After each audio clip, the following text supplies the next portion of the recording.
Hello students, कैसे हैं आप लोग। स्वागत है एक बार फिर से आपके अपने यूट्यूब चैनल AKIT सॉल्यूशन में। तो स्टूडेंट्स, हमने शुरू किया हुआ था M2R5 की सीरीज, जिसमें हमने इसमें सबसे पहले टॉपिक लिया हुआ था HTML के बारे में। तो HTML की कुछ वीडियोज मैंने आपको बना दी हैं। अगर उन वीडियोज को आपने नहीं देखा हुआ है तो आप प्लेलिस्ट में जाकर के उन वीडियोज को देख लें, या फिर मैं डिस्क्रिप्शन में लिंक दे रहा हूँ, उस लिंक पर भी जाकर के आप उन वीडियोज को देख लें। तो आज हम बात करेंगे टेबल टैग के बारे में।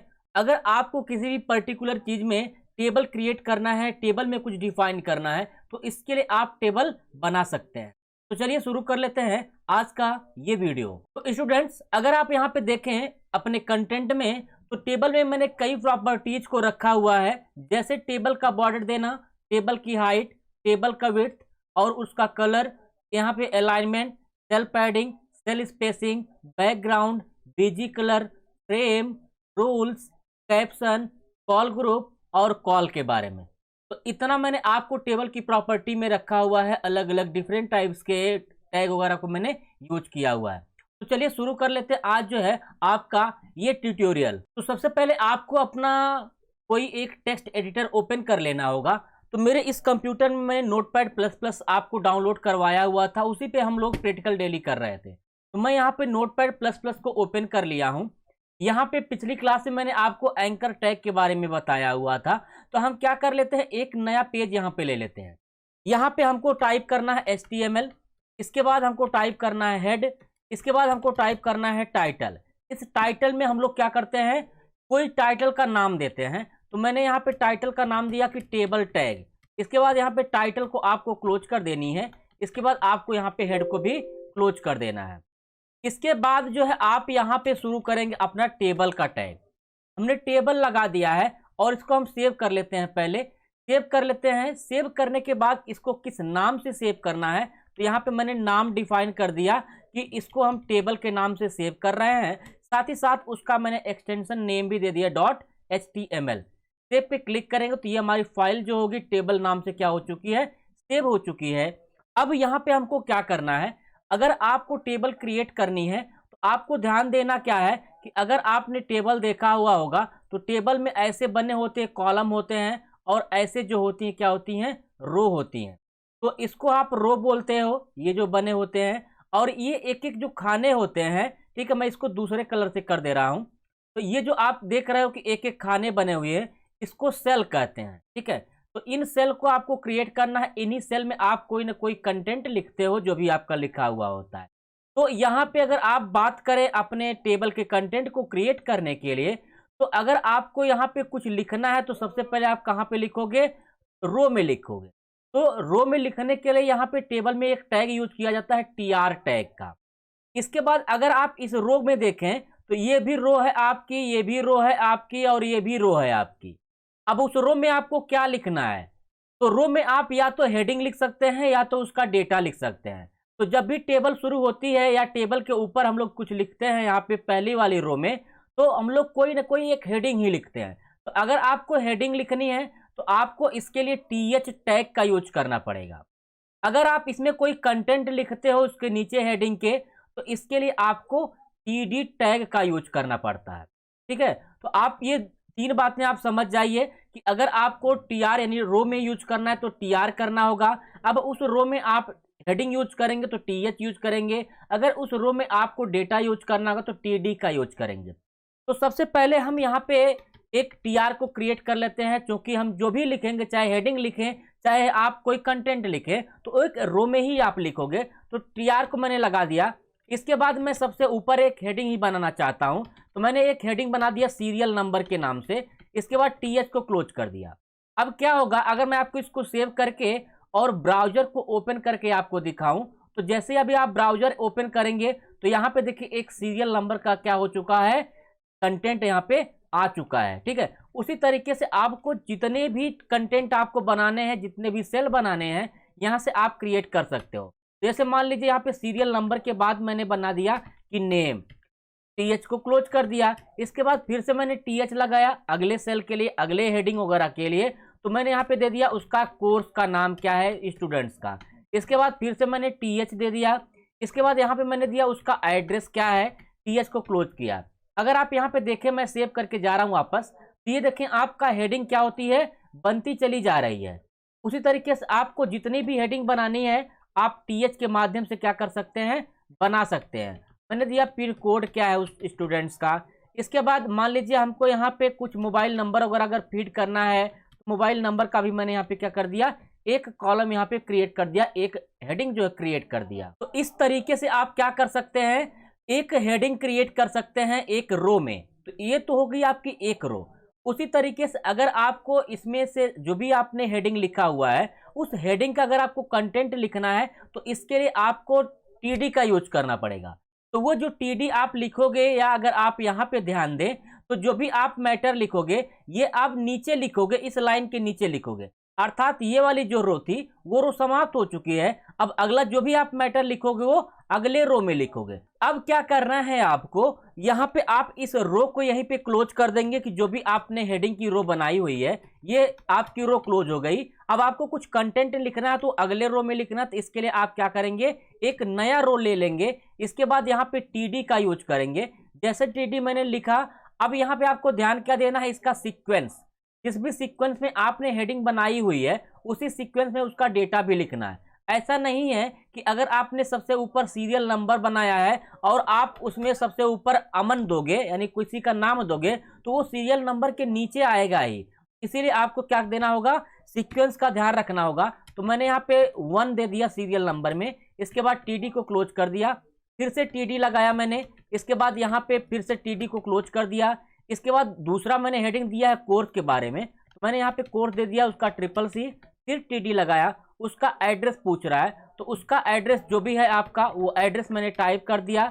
इसके बाद फिर से टीडी हमने लगाया, फिर कोड पूछ रहा है, तो पिन कोड आप यहाँ से अपने कंप्यूटर से क्या कर देंगे, फिल कर देंगे जो भी उस स्टूडेंट का पिन कोड है। इसके बाद फिर आप टीडी लगाओगे, तो अगला है मोबाइल नंबर, तो यहाँ पे आप क्या करेंगे, मोबाइल नंबर का यूज कर लेंगे। यहाँ पे देखिए मैंने मोबाइल नंबर का यूज कर लिया। तो इस तरीके से अगर आप देखेंगे तो यहाँ पे आप जो हेडिंग बनाए हो यानी 6 बनाए हो, ठीक है। उसी तरीके से यहाँ पे आपने जो कंटेंट फिल किया है वो भी क्या किया है, 6 कंटेंट फिल किया है। आप इसको सेव करिए, अपने ब्राउजर पे आइए और रिफ्रेश करिए। अब देखिए क्या हुआ कि ऊपर हेडिंग के नीचे जो आपका कंटेंट आया वो यहाँ पे शो कर रहा है। तो इस तरीके से अगर आपको और भी कंटेंट ऐड करने हैं तो आप ऐड कर सकते हैं आराम से, उसी तरीके से जैसे आपने पहले किया हुआ है। तो यहाँ पे आप देखें मैंने टीआर को यहाँ पे क्लोज कर दिया। अब हमको और कंटेंट अगर ऐड करने हैं तो यहाँ पे फिर से मैंने टीआर को ऐड किया और टीडी लगाया। यहाँ पे मैंने दूसरा सीक्वेंस दे दिया, ठीक है, यानी दूसरा सीरियल नंबर मैंने यहाँ पे दिया और टीडी को क्लोज कर दिया। इसके बाद फिर से यहाँ पे अनिल आया है तो उसके मैंने दूसरा नाम दे दिया सुनील। इसके बाद फिर से मैंने टीडी लगाया, इसका कोर्स उसमें CCC था तो इसमें मैंने दे दिया O लेवल। इसके बाद अगला जो आपका एड्रेस है तो मैंने यहाँ पे अगला एड्रेस दे दिया खानपुर। इसके बाद यहाँ पे फिर से टीडी मैंने लगाया। इसके बाद पिन कोड पूछ रहा है तो यहाँ पे पिन कोड आप दे सकते हो, कोई भी एक पिन कोड जो भी आपका पिन कोड है।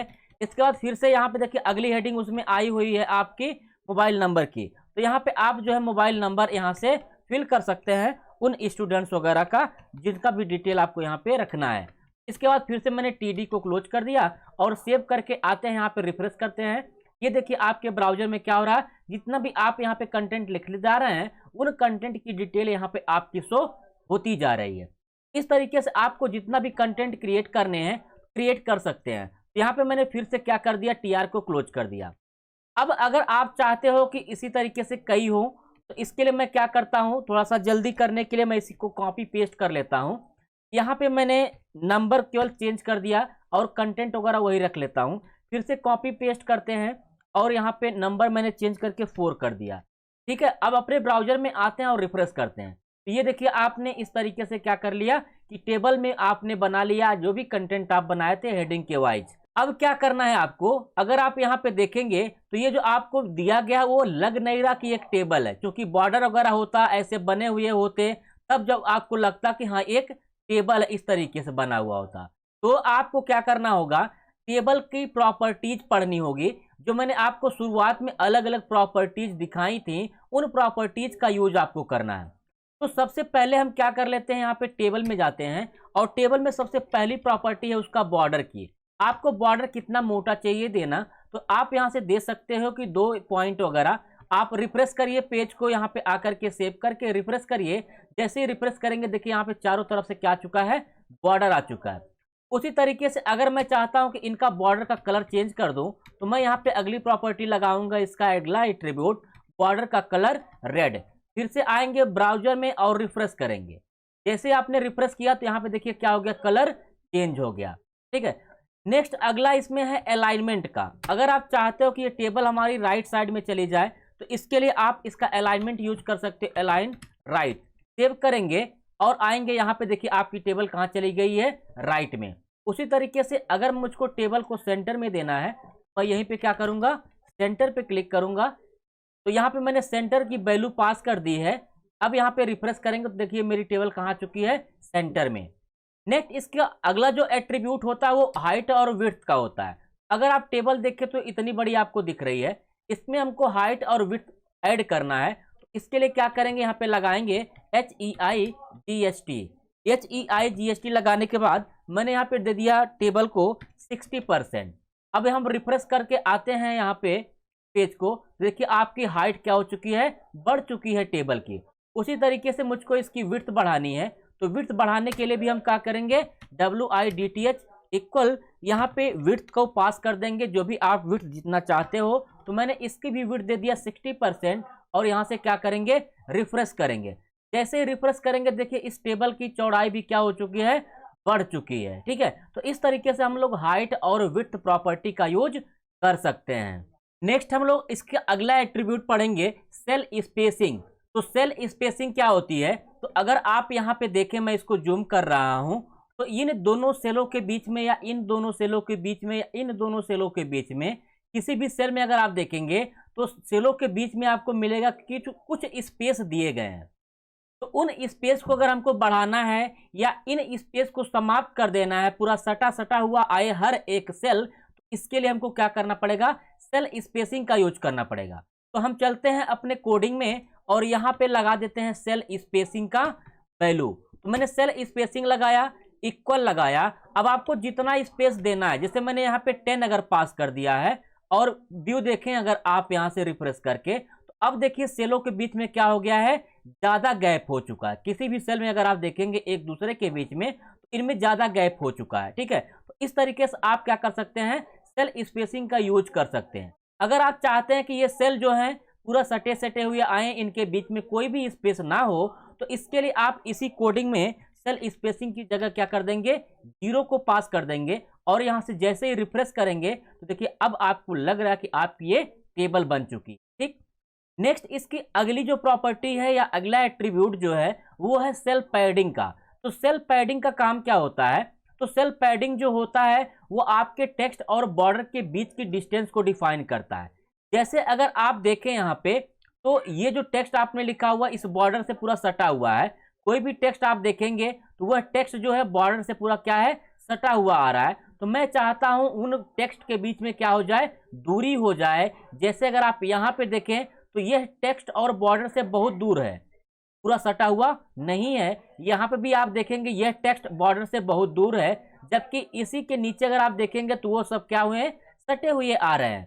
तो ऐसे केस में हमको क्या करना है, इनके बीच में डिस्टेंस बनानी है। तो हम यहाँ पे जाएंगे और यूज करेंगे सेल पैडिंग। सेल पैडिंग को लगा देंगे। अब जितना आपको स्पेस चाहिए, जैसे मान लीजिए मैंने यहाँ पे दे दिया 20। अब यहाँ पे करते हैं क्या है, पेज पे जाते हैं अपने वेब ब्राउजर के, पेज को रिफ्रेश करते हैं। अब देखिए जैसे मैंने पेज को रिफ्रेश किया तो अब अगर आप ध्यान से देखें तो हर टेक्स्ट और बॉर्डर के बीच में क्या हो चुका है, स्पेस आ चुका है, यानी डिस्टेंस बन चुकी है। तो इस तरीके से हम लोग जो है सेल पैडिंग का यूज करके टेक्स्ट और बॉर्डर के बीच में डिस्टेंस दे सकते हैं। नेक्स्ट इसका अगला जो एट्रीब्यूट है वो है आपका बीजी कलर। बीजी कलर का मतलब क्या होगा कि जैसे अगर आप इस टेबल को देखें तो इस टेबल के पीछे का बैकग्राउंड जो है कैसा है, वाइट है। हमको इसको पूरा कलरफुल करना है, किसी दूसरे कलर में करना है। तो इसके लिए हम क्या करेंगे, इसी कोडिंग में हम यूज करेंगे बीजी कलर। जैसे हमने बीजी कलर को लगाया, अब यहाँ पे कलर का नाम दे देंगे। तो जिस भी कलर से आप चाहते हो कि कलर का नाम आए, पीछे बैकग्राउंड आए कलर, तो उसी कलर का नाम आप पास करोगे और यहाँ से क्या करोगे, रिफ्रेश। जैसे पेज को रिफ्रेश करोगे तो यहाँ पे देखोगे क्या हो चुका है, आपका पेज का कलर चेंज हो चुका है, बदल चुका है। उसी तरीके से अगर आपको जो है कोई और वैल्यू पास करनी हो, तो जैसे आप मान लीजिए यहाँ पे ग्रीन दे देते हैं। इसके बाद क्या करना है आपको, जैसे ही पेज को रिफ्रेश करोगे तो यहाँ पे आप देखोगे कि आपका पेज का कलर क्या हो चुका है, चेंज हो चुका है। इस तरीके से हम क्या कर सकते हैं, अपने टेबल का बैकग्राउंड कलर को चेंज कर सकते हैं। अगर आप चाहते हो कि इस टेबल के बैकग्राउंड की कलर की बजाय आपका कोई इमेज रहे, तो इसके लिए भी आप इमेज प्रॉपर्टी अर्थात जो है इसका जो अगला एट्रीब्यूट होता है बैकग्राउंड का, उसको आप यूज कर सकते हैं। तो चलिए बैकग्राउंड भी लगा करके देख लेते हैं। तो अब अगर एक बात आप ध्यान रखिएगा, आप अगर बैकग्राउंड लगाओगे तो आपको यहां से बीजी कलर को रिमूव करना है। अर्थात इस बैकग्राउंड में या तो आप इमेज ही दे सकते हो या तो आप कलर ही दे सकते हो। तो अब आपको क्या करना है, यहां से इस बीजी कलर को हटा करके लिखना है बैकग्राउंड, और डबल कोट्स के अंदर उस बैकग्राउंड यानी जो भी आप पिक्चर चाहते हो बैकग्राउंड में, उसकी वैल्यू यहां पे देनी पड़ेगी। तो यार वैल्यू अर्थात आपको क्या देना पड़ेगा, उस इमेज का नाम। तो मेरी ये जो फाइल है वो किसी फोल्डर में सेव है, उस फोल्डर के अंदर भी एक फोल्डर मैंने बनाया हुआ था, जबकि मैंने पिछली वीडियो में आपको दिखाया हुआ था। इसमें मैंने लिख दिया इमेज, इसके बाद बैकस्लैश लगा करके उस वीडियो का यहाँ पे नाम दे दिया, यानी उस फाइल का मैंने यहाँ पे नाम दे दिया। ठीक है, इसके बाद यहाँ पे मैंने इसको सेव किया। सेव करने के बाद यहाँ पे आएंगे और पेज को रिफ्रेश करेंगे। जैसे ही आप देखिए पेज को रिफ्रेश किए तो इस टेबल के पीछे आप देखें तो एक इमेज आ चुकी है। इस तरीके से हम क्या कर सकते हैं, अपने टेबल में पीछे बैकग्राउंड में एक इमेज को भी इंसर्ट कर सकते हैं। इसकी नेक्स्ट प्रॉपर्टी है आपका फ्रेम। तो फ्रेम क्या होता है, तो फ्रेम का काम जो होता है आपका बॉर्डर देना। टेबल के चारों तरफ से आपको कौन सा बॉर्डर रखना है, टॉप का, बॉटम का, लेफ्ट का, राइट का, जिस भी साइड का बॉर्डर आपको रखना है वो बॉर्डर आप डिसाइड कर सकते हो फ्रेम के माध्यम से। तो चलिए इसका यूज कर लेते हैं। तो मैं यहाँ से जो इमेज अभी लगाया था बैकग्राउंड में उसको हटा देता हूँ यहाँ पे सिंपल, और मैं क्या करता हूँ यहाँ पे फ्रेम लगाता हूँ। अब फ्रेम में हमको इसकी वैल्यू पास करनी होगी। तो फ्रेम में कई प्रकार की वैल्यू होती हैं। अगर मैं फ्रेम की वैल्यू की बात करूं तो फ्रेम में कई प्रकार की वैल्यू पास की जाती हैं। जैसे अगर मैं आपको यहाँ पे दिखाऊं इसकी वैल्यू के बारे में, तो यहाँ पे आप मेरी नोट्स में अगर आप देख पा रहे होंगे तो ये मैंने फ्रेम के बारे में वैल्यू कुछ दी हुई है। जैसे इसमें सबसे पहले अगर आप एबव यूज करना चाहते हैं, आप विलो यूज करना चाहते हैं, आप LHS यूज करना चाहते हैं, RHS, इसके बाद बॉक्स है, वाइड है, H साइड है और V साइड है। इस तरीके से हम क्या कर सकते हैं, इन वैल्यूज को पास करके अलग अलग इफेक्ट देख सकते हैं। तो चलिए हम यहाँ पे क्या करते हैं, सबसे पहले वाइड को यूज करते हैं। तो वाइड का मतलब क्या होगा कि टेबल के चारों तरफ बॉर्डर नहीं होगा। तो आप यहाँ पे चलिए और यहाँ पे वाइड को पास कर दीजिए और यहाँ पे आ जाइए और इसको रिफ्रेश करिए। अब देखिए जैसे मैं इसको रिफ्रेश किया हूँ तो यहाँ पे अगर आप ध्यान से देखें तो यहाँ पे टेबल का बॉर्डर हट चुका है, जबकि ये अगर आपको चारों तरफ दिख रहा है तो वो बॉर्डर सिर्फ आपका दिख रहा है किसका, सेल का बॉर्डर दिख रहा है। ठीक है, इसमें अगर आप कोई और वैल्यू पास करेंगे तो और आपको इसका इफेक्ट दिखेगा अच्छे से। जैसे मैं चाहता हूं यहाँ पे लेफ्ट हैंड और राइट हैंड में दोनों तरफ से रहे। ठीक है, तो इसके लिए क्या करेंगे, H साइड्स का यूज करेंगे, यानी H साइड मतलब हॉरिजेंटल साइड जो दोनों तरफ होंगी वो रहेंगी। अगर आप चाहते हो ऐसे वर्टिकल साइड में रहे तो V साइड्स की वैल्यू आप पास करोगे। अब आपको क्या करना है, यहाँ पे आपको वैल्यू पास करनी है। तो मैंने यहाँ पे वैल्यू पास कर दी H साइड्स। ठीक है, इसके बाद क्या करेंगे, पेज पे आएंगे और इसको रिफ्रेश करेंगे। जैसे आप रिफ्रेश करेंगे तो यहाँ पे अगर आप देखेंगे ध्यान से तो यहाँ पे ऊपर का बॉर्डर थोड़ा सा मोटा हो चुका है और इधर का बॉर्डर अगर आप देखेंगे तो बहुत ही पतला है। तो यहाँ से बॉर्डर आप लगा सकते हैं अपने अलग अलग वैल्यूज को पास करने के बाद। तो यहाँ पे अगर आप देखें एक बार फिर से तो यहाँ पे अलग अलग प्रकार की वैल्यू मैंने यहाँ पे दी गई है ये। तो इसके लिए आपको अलग अलग प्रकार की वैल्यू दी गई है। इन वैल्यूज में से कोई भी वैल्यू आप क्या कर सकते हैं, यूज कर सकते हैं। नेक्स्ट अगर हम बात करें इसके बॉक्स के बारे में, तो बॉक्स का मतलब क्या होगा कि ये चारों तरफ से फिर से बॉर्डर आपका आ जाएगा जैसे आपका पहले था। मैं जैसे क्लिक करूंगा देखिए अब चारों तरफ से बॉर्डर क्या हो चुके हैं, थोड़ा सा मोटा हो चुका है, यानी आ चुका है बॉर्डर। नेक्स्ट इसकी अगर हम अगली प्रॉपर्टी की बात करें तो इसकी अगली जो प्रॉपर्टी होती है वो रूल्स की होती है। तो चलिए रूल्स के बारे में जान लेते हैं यहाँ पे। तो अगर आप यहाँ पे मेरी नोट्स में देखें तो ये रूल्स के बारे में बताया गया है कि जो रूल्स का एट्रीब्यूट होता है ये स्पेसिफाई करने के लिए होता है कि बॉर्डर के इनसाइड में कौन सा साइड डिस्प्ले होगा। अर्थात अगर आपको सिर्फ और सिर्फ कॉलम ही दिखाने हैं तो कॉल्स का आप यूज कर सकते हैं। यहाँ पे देखिए कॉल्स दिया गया है। अगर आपको रो में दिखाना है तो रो यूज कर सकते हैं। अगर आपको दोनों दिखाना है तो आप ऑल यूज कर सकते हैं। अगर आपको उनमें से कुछ नहीं दिखाना है तो आप नन यूज कर सकते हैं। तो चलिए यहाँ पे हम रूल्स को यूज करते हैं। तो सबसे पहले आप यहाँ पे लिखेंगे रूल्स। अब इसमें आपको जो वैल्यू पास करनी है 4, उसमें से कोई पास कर सकते हैं। तो अगर मैं यहाँ पे वैल्यू पास कर दूं नन, यहाँ पे मैंने वैल्यू पास कर दी है नन। अब क्या होगा, यहाँ पे अगर हम सेव करके चले यहाँ से तो देखिए अब क्या हुआ, आपके इस टेबल में इसके अंदर जो भी सेल बने हुए थे उसके बीच में जो बॉर्डर वगैरह था वो बॉर्डर यहाँ से क्या हो चुका है, हट चुका है। यानी आप नन के माध्यम से टेबल के इनसाइड यानी उसके अंदर जो है क्या कर सकते हैं, बॉर्डर को रिमूव कर सकते हैं, उसको हटा सकते हैं। इसकी अगली प्रॉपर्टी एक है आपका ऑल करके। तो ऑल का मतलब क्या होगा कि ये डिफॉल्ट जैसे अभी था आपका वो वैसे ही हो जाएगा, यानी इसमें रो भी होंगे और उसमें कॉलम भी होंगे। इसकी जो अगली प्रॉपर्टी है वो कॉल्स की है। तो यहाँ पे जैसे आपने कॉल्स लिख दिया और यहाँ पे फिर से रिफ्रेश करेंगे तो अब अगर आप देखेंगे ध्यान से तो यहाँ पे देखिए सब क्या है, कॉलम में ही दिया गया है। यहाँ पे आपका इस तरीके का जो रो बनती थी वो रो यहाँ से क्या हो चुकी है, हट चुकी है।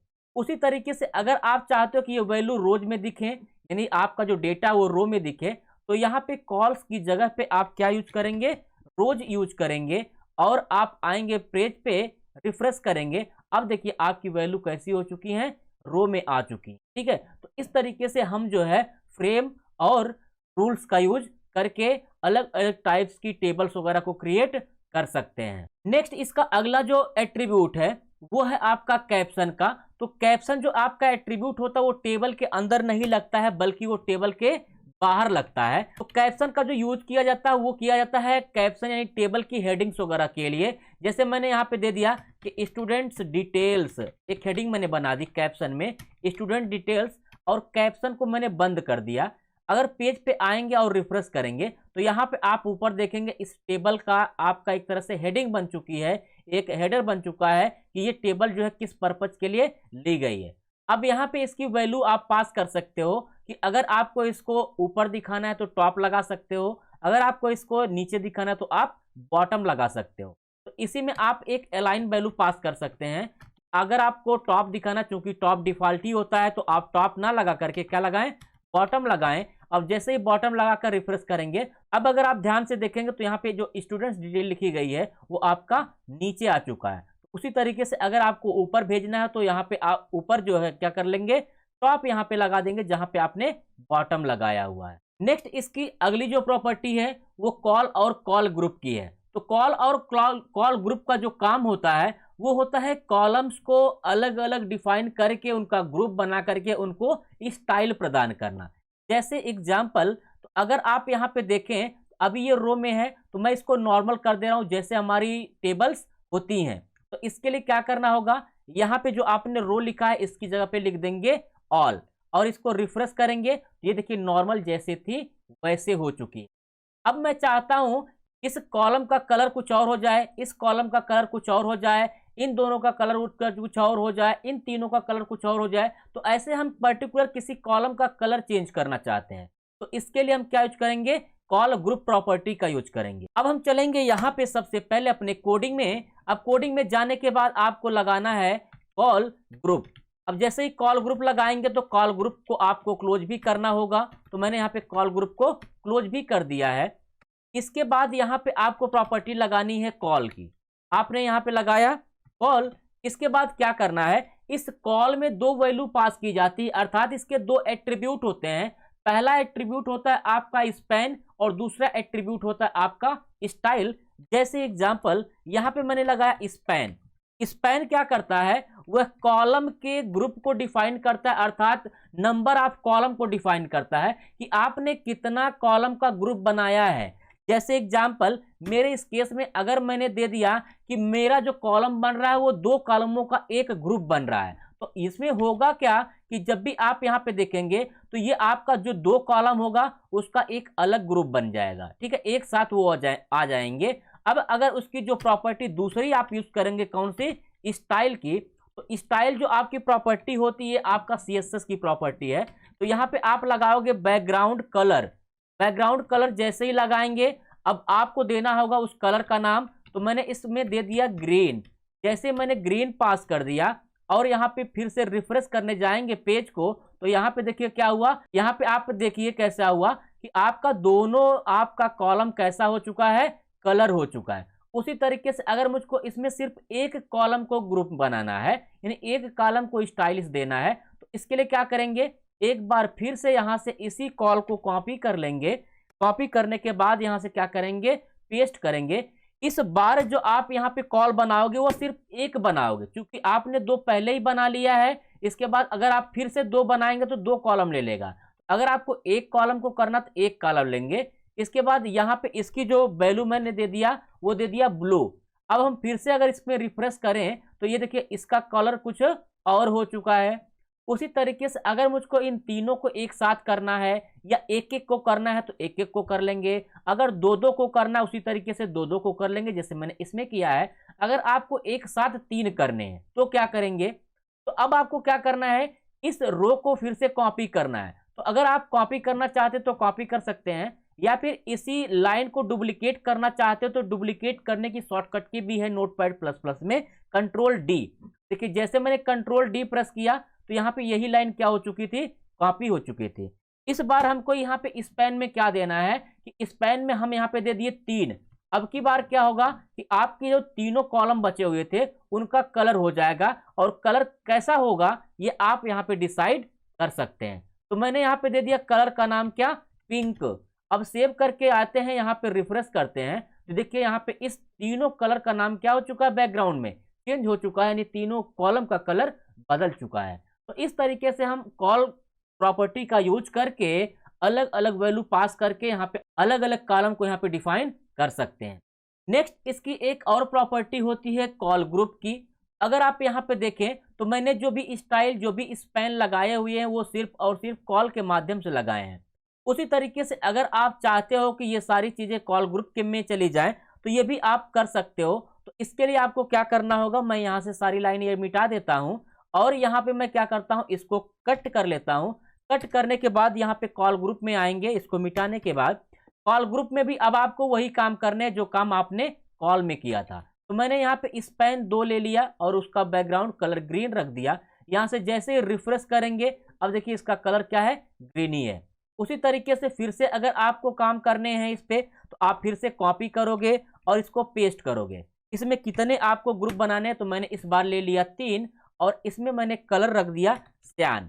सेव करेंगे, वापस आएंगे और इसको रिफ्रेश करेंगे। इस बार देखिए क्या हुआ कि 3 कॉलमों का कलर क्या हो चुका है, सियान हो चुका है। फिर से अगर आपको एक और कॉलम का ग्रुप बनाना है और उसको भी कलर करना है तो यहाँ पे आप ले लेंगे उस कॉलम का एक, क्योंकि एक ही कॉलम बचा हुआ है और उसका जो कलर आपको यहाँ पे देना है वो कलर आप यहाँ पे डिसाइड कर सकते हैं। और जैसे रिफ्रेश करेंगे इसका कलर देखिए क्या हो चुका है, चेंज हो चुका है। तो इस तरीके से हम कॉल या कॉल ग्रुप का यूज करके जो है अलग अलग प्रॉपर्टी डिफाइन करके यहाँ से टेबल्स में जो भी कॉलम्स होते हैं उनका कलर हम चेंज कर सकते हैं। तो स्टूडेंट्स आज की ट्यूटोरियल में इतना ही। जितना मैंने आपको एट्रीब्यूट दिया था वो सारे एट्रीब्यूट मैंने आपको टेबल के करके बता दिए हैं, दिखा दिए हैं। इसकी आप प्रैक्टिस कर दिए, 2 बार 3 बार 4 बार करिए। अगर नहीं समझ में आता है, कोई दिक्कत आ रही किसी टैग में, तो आप हमको कमेंट बॉक्स में कमेंट करके जरूर बताएं। स्टूडेंट्स अगर आप नए हैं और अभी तक आपने मेरे चैनल को सब्सक्राइब नहीं किया तो चैनल को सब्सक्राइब कर दीजिए और बेल आइकन को प्रेस कर दीजिए, क्योंकि मेरे यूट्यूब चैनल पे आपको ऐसे ही बेसिक्स लेकर के एडवांस आपको टैग मिलते रहेंगे और जो आपके ट्यूटोरियल हैं सीरीज बाय सीरीज यानी स्टेप बाय स्टेप के रूप में आपको मिलेंगे। तो मिलते हैं नेक्स्ट वीडियो में, तब तक के लिए बाय बाय, टेक केयर।